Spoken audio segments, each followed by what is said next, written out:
আজকে সকালে ঘুম থেকে উঠে দেখি আমাদের বাড়ির সামনে প্রাইমারি স্কুল মাঠে হঠাৎ একটি কীর্তনের দল এসেছে। সামনে গিয়ে দেখি ইস্কন থেকে মহাপ্রভুরা এসেছে। তারপর ওনারা কিছুক্ষণ থাকলো এবং ওদের সকালের জলখাবার খিচুড়ি ভোগ প্রসাদ রান্না করলো, যেটা সামনে যে ঠাকুর দেখতে পাচ্ছ রাধাকৃষ্ণ আর মহাপ্রভুর ঠাকুর, ওনাকে ভোগ দেখানোর পরে যত দর্শকবৃন্দ ছিল সবাইকেই প্রসাদ বিতরণ করছে। আর ওনাদের সাথে ছিল খুব বড় বড় গরু। গরুগুলো দেখেই বুঝতে পারছো কতটা বড় বড় শিংওয়ালা গরু।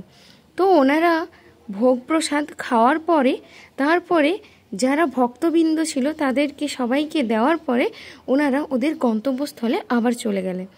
তো কথাবার্তা বলে জানতে পারলাম ওনারা ইস্কন থেকে এসেছেন আর এভাবেই পুরী এবং অন্যান্য ধামগুলোতে যাত্রা করবেন। তো তাই জন্য এখানে হল করেছিল সকালের খাওয়ার জন্য। আমাদের বাড়ি পুরো রোড রাস্তার ধারেই, তাই জন্য আমরা সকাল সকালই এনাদের দর্শন পেয়েছিলাম। আবার জানেন তো, অনেকে বাইক বা টোটো থামিয়ে এনাদের যে মহাপ্রভু ঠাকুর তাকে প্রণাম করছেন এবং যে খিচুড়ি প্রসাদ দেওয়া হচ্ছে সেগুলো নিচ্ছে। দেখো, তোমাদের বাড়ির সামনে দিয়ে যদি যায় এদের আশীর্বাদ নিয়ে নিও।